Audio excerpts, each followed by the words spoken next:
Welcome to Bible Study with Faith, where I'm reading the Bible out loud to you in a way that's easier to understand. This is the book of Numbers, and we are on chapter 17.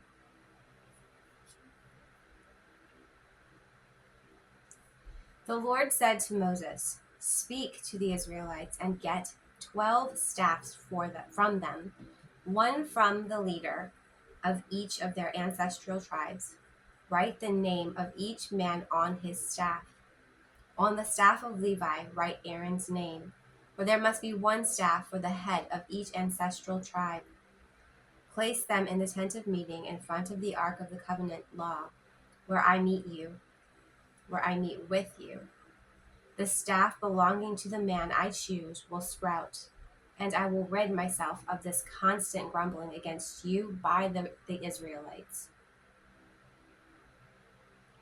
So Moses spoke to the Israelites, and their leaders gave them 12 staffs, one for the leader of each of their ancestral tribes, and Aaron's staff was among them.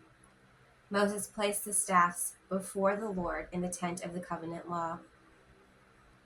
The next day, Moses entered the tent and saw that Aaron's staff, which represented the tribe of Levi, had only sprouted, but had not only sprouted, but had budded, blossomed, and produced almonds. Then Moses brought out all the staffs from the Lord's presence to all the Israelites. They looked at them, and each of the leaders took his own staff. The Lord said to Moses, "Put back Aaron's staff in front of the ark of the covenant law, to be kept as a sign to the rebellious. This will put an end to their grumbling against me, so that they will not die." Moses did just as the Lord commanded him. The Israelites said to Moses, "We will die. We are lost. We are all lost. Anyone who even comes near the tabernacle of the Lord will die. Are we all going to die?" I understand that they are afraid. And I know that anybody that's in their situation would be afraid. They're lost out in the wilderness. People are having children. Their families are growing. Time is passing by. Days are turning into months, turning into years. And they are still wandering. And they're still eating manna. And they only get other foods when they beg for it. And then they end up getting plagues for it. And they get into really, really big trouble from the big guy upstairs when they do bad things. This journey is not easy, and I really know that it represents how hard it is and how lonely it can get and how scary it can get when we are walking with the Lord and we're depending on only Him. He always comes through, and He will always make sure that you pay for your sins. This goes for others. When somebody does something wrong to us, we want vindication.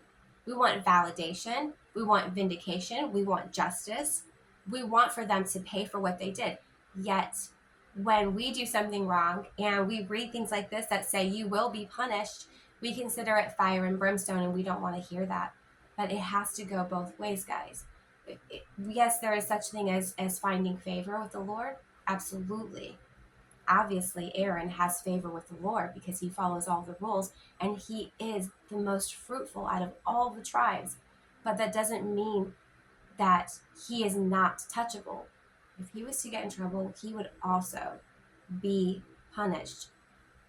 But the difference between Aaron and a lot of the other followers is that he is very quick to realize when he is wrong, deathly wrong, and fall on the ground on his face in fear and beg the Lord to forgive him. We have to remember to do that. That is the end of chapter 17. I look forward to reading chapter 18. If you want to catch up, all you got to do is pick up a Bible. Any Bible will do, and read the book of Numbers, chapters 1 through 17. Or you can find me at Jesus is a DJ, all one word, and I'll do the reading for you. Or you can find me Or you can find me at Jesus is a DJ, all one word, on my YouTube channel, and I'll do the reading for you.